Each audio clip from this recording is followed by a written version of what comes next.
Seja muito bem-vindo ao canal Terror e Chuva. Neste canal, você encontrará vídeos com relatos assustadores, acompanhados pelo som reconfortante da chuva, criando uma experiência relaxante para aqueles que o assistem. Recomendamos o uso de fones de ouvido para uma imersão completa. Se você apreciar o conteúdo, não se esqueça de deixar um like e, se gostar do canal, inscreva-se e compartilhe com seus amigos. Compartilhar o canal ajudará a aumentar o engajamento e permitirá que alcancemos um público ainda maior. Sem mais delongas, vamos para o vídeo.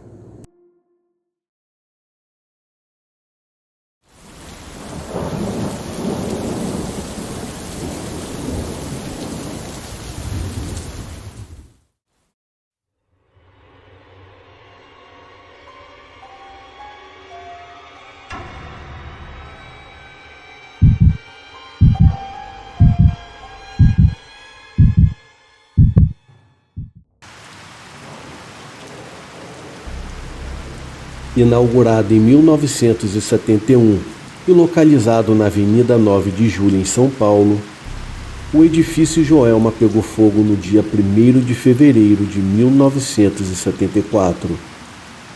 O incêndio foi iniciado no 12º andar do edifício, que possuía 25 andares. Essa tragédia resultou em mais de 180 mortes e muitos feridos. Alguns anos se passaram e muitas coisas são sussurradas a respeito do edifício Joelma.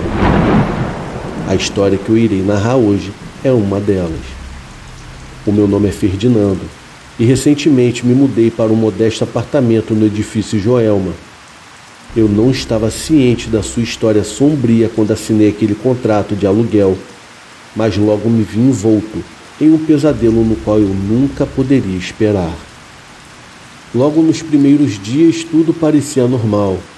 No entanto, à medida que a noite caía, eu começava a ouvir o choro insistente vindo de algum lugar bem próximo. Era uma voz infantil, uma menina gritando incessantemente por sua mãe. Eu presumi que fosse uma criança no andar de baixo, mas a intensidade daquele choro me perturbava profundamente. No entanto, quando eu mencionei o choro para os meus vizinhos, eles me lançaram olhares preocupados e evitaram o assunto. Foi então que eu comecei a suspeitar que algo estava terrivelmente errado. Pesquisando na internet e nos livros antigos, eu descobri a história sinistra daquele edifício. O edifício Joelma foi um incêndio devastador, o que havia consumido há décadas atrás.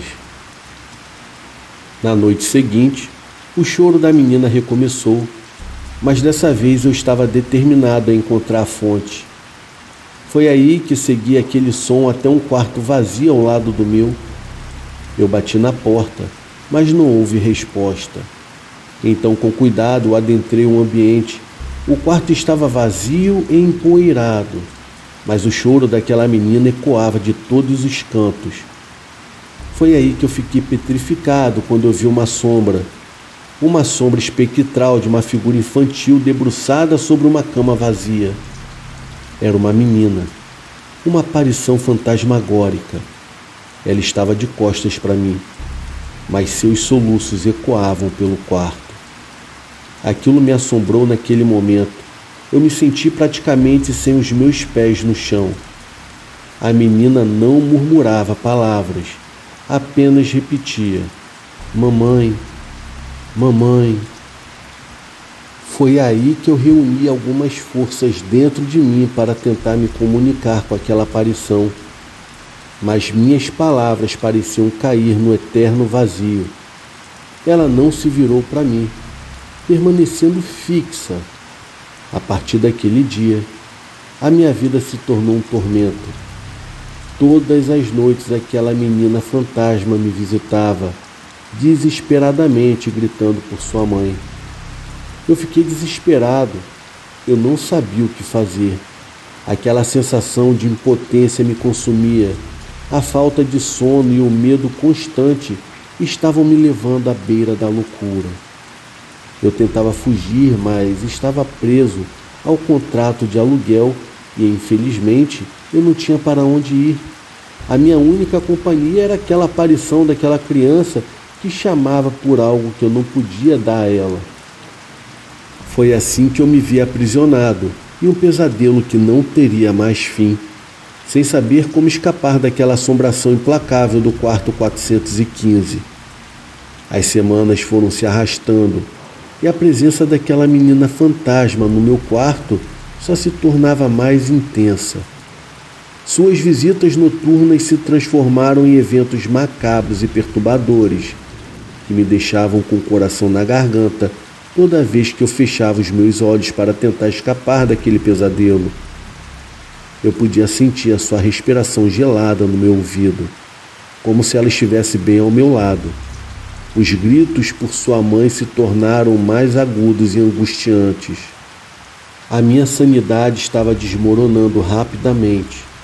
Comecei a ouvir sussurros inaudíveis ao longo do dia, vozes sibilantes que ecoavam pelos corredores desertos do edifício.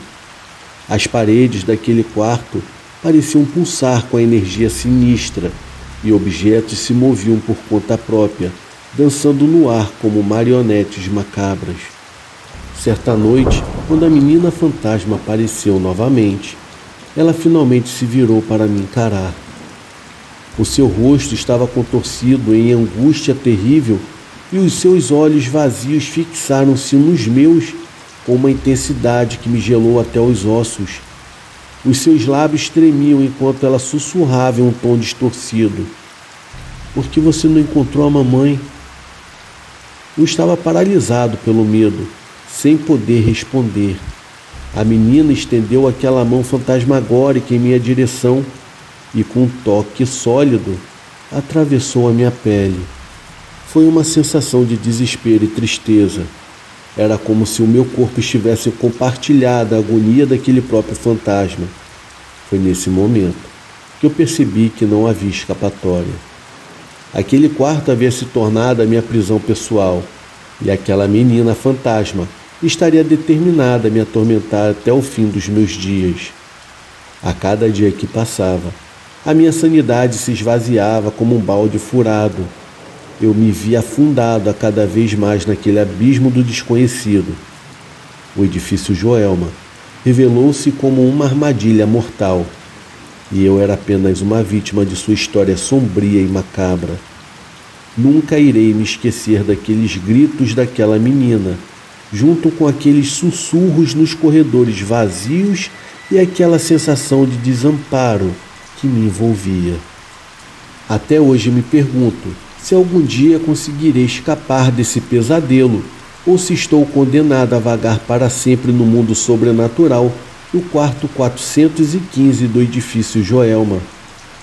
O terror no quarto 415 daquele edifício finalmente se tornou insuportável. Cada noite era uma provação. Eu estava à beira da insanidade.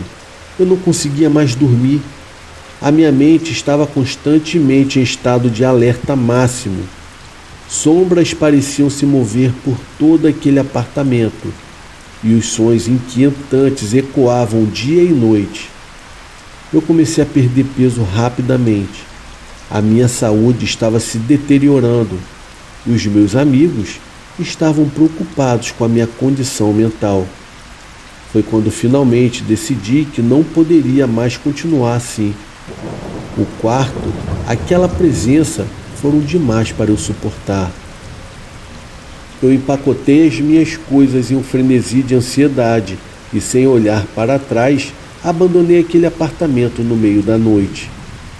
Enquanto eu saía daquele edifício, eu sentia uma sensação de alívio e liberdade, na qual eu não experimentava há muito tempo, mas ao mesmo tempo eu sabia que eu nunca poderia esquecer os horrores que eu vivenciei naquele lugar maldito. Hoje em dia eu moro em um outro lugar, mas o medo e o trauma daquelas noites assombradas naquele quarto nunca me deixarão. Às vezes ainda escuto sussurros e vejo sombras nos cantos do meu novo apartamento, como se algo do edifício Joelma tivesse vindo comigo. Eu nunca mais soube o que aconteceu com o quarto 415 e não tenho certeza se alguém mais teve a coragem de morar lá desde a minha partida. Uma coisa é certa, o edifício Joelma guarda segredos sombrios que nunca devem ser perturbados, e o quarto 415 é um deles. A minha experiência no edifício Joelma me deixou marcado para o resto da vida. Eu aprendi da maneira mais difícil que algumas portas nunca devem ser abertas e alguns lugares nunca devem ser explorados. Boa noite.